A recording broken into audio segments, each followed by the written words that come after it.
안녕하십니까. 한국기독교 이단상담연구소 박형택 목사입니다. 오늘은 요한계시록 11장을 통하여 사모 성도들이 궁금해하던 말씀들을 풀어나가도록 하고 싶습니다.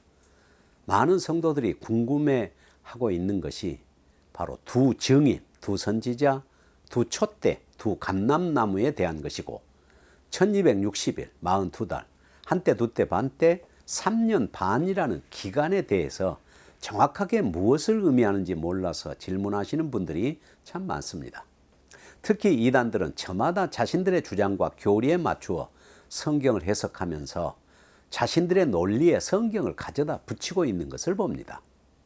안식교 출신들의 주장은 두 증인, 두 감람나무, 두 촛대를 신구약 성경 말씀이라고 해석을 하고 두 선지자는 모세와 엘리야를 말하는데 엘리야는 산채로 구원받을 성도들을 대표하며 모세는 죽었다가 부활할 성도들을 대표한다고 해석합니다.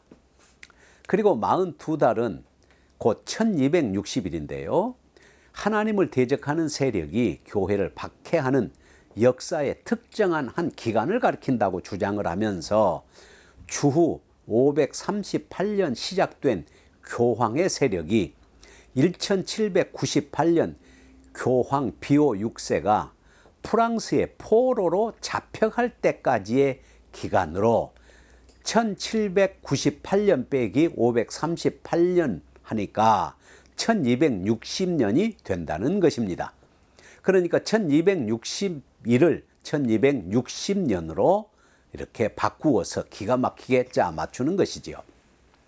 여호와 증인들은 두 증인은 요한 반열의 성도로서 왕이요 제사장이 될 성원들로서 기름 부음을 받은 충실한 그리스도인인 14만 4천의 여호와 증인들이라고 해석을 하고 42달 1260일은 세계 1차 전쟁 곧 1914년 12월부터 1918년 6월까지의 기간으로서 여호와 증인들이 핍박을 받은 때를 말한다고 주장을 합니다.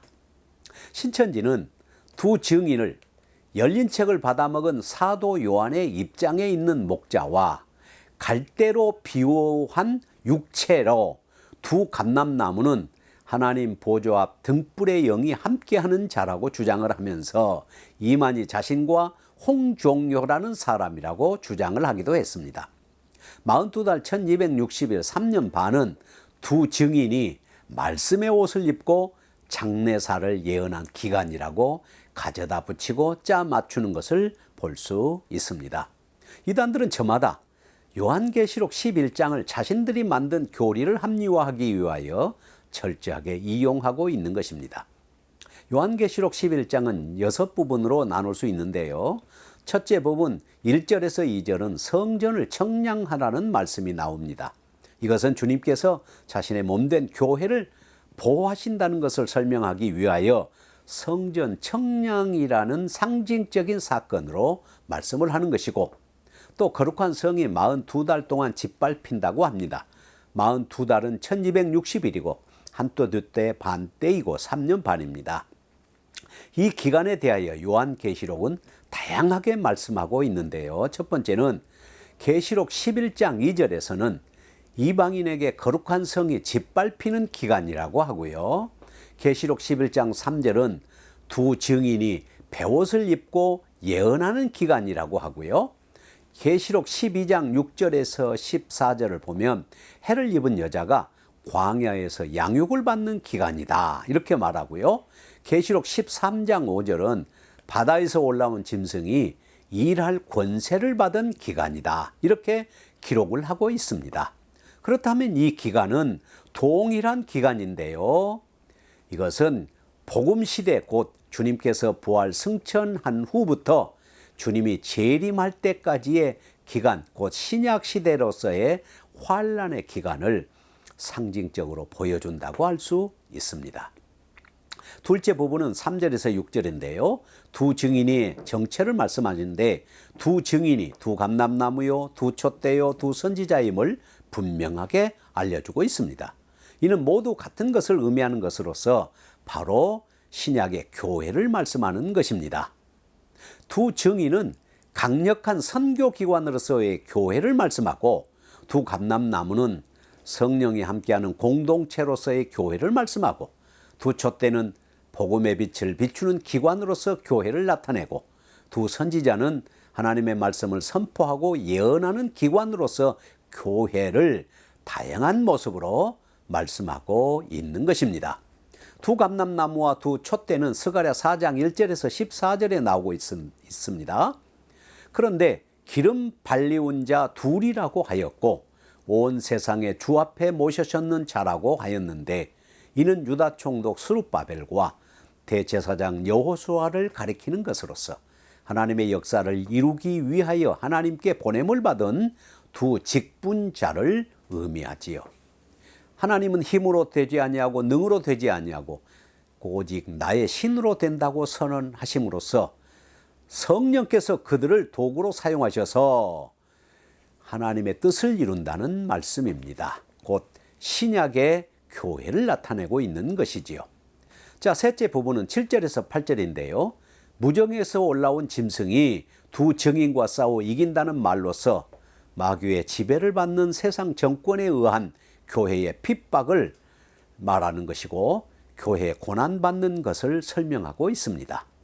또 넷째 부분은 9절에서 10절인데요. 각 나라와 방언과 족속과 나라 중에서 사람들의 두 증인에 대한 태도를 설명하는 내용으로, 성경은 이들을 땅에 거하는 자들로서 하늘에 거하는 자들 곧 성도들과는 다른 하나님의 대적자요 성도들을 핍박하는 자들이 교회의 무너짐을 즐거워한다는 의미를 나타냅니다. 또 다섯째 부분은 11절에서 13절인데요. 두 증인과 두 선지자의 최후를 기록하고 있는데요. 사흘 반 후에 하나님의 생기가 들어가 일어서고 하늘로부터 음성을 듣고 구름을 타고 하늘로 올라가는 교회의 부활을 설명하고 있는 내용이고요. 구경하는 자들은 두려워하고, 땅에서는 지진이 나서 성이 10분의 1이 무너지고 7천 명이 죽는다고 하면서 하나님의 심판을 설명하고 있습니다. 여섯째 부분은 14절에서 19절입니다. 마지막 일곱째 나팔 재앙 곧 셋째 화에 대하여 설명하고 있습니다. 일곱째 나팔 재앙은 바로 일곱 대접 심판을 말하는 것으로서 셋째 화라고 표현합니다. 그런데 일곱째 천사가 나팔을 불 때 하늘에 큰 음성이 나고 하늘에 찬송이 흘러나오는데, 세상 나라가 우리 주와 그리스도의 나라가 된다고 선포하며 하나님의 보좌 앞에 앉은 24 장로들의 찬양이 나오고 있습니다. 하나님이 죽은 자를 심판하실 때가 왔고, 주의 이름을 경외하는 자들에게는 상을 주시고, 땅을 망하게 하는 자들에게는 멸망시키는 때가 왔다고 찬양합니다. 일곱 대접 심판은 16장에서 이루어지는데요. 심판의 대상은 땅에 거하는 자 곧 생명책에 농명되지 아니한 자요, 본문의 말씀처럼 땅을 망하게 하는 자들이라고 기록합니다.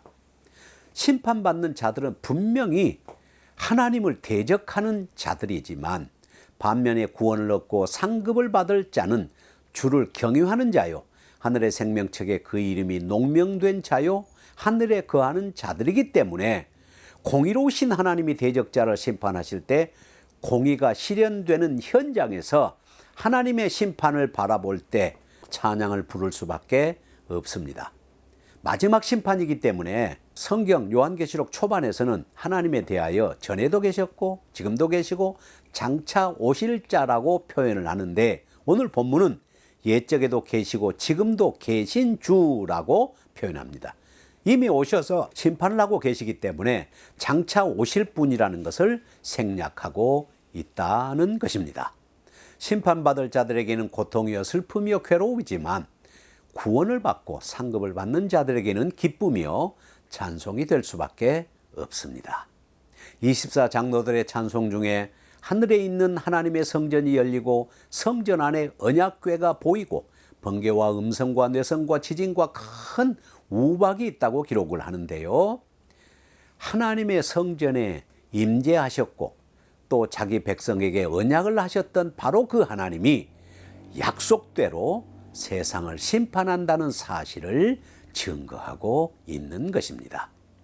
한번 죽는 것은 하나님의 정하신 것이요 그 후에는 심판이 있으리니 히브리서의 말씀을 기억합니다.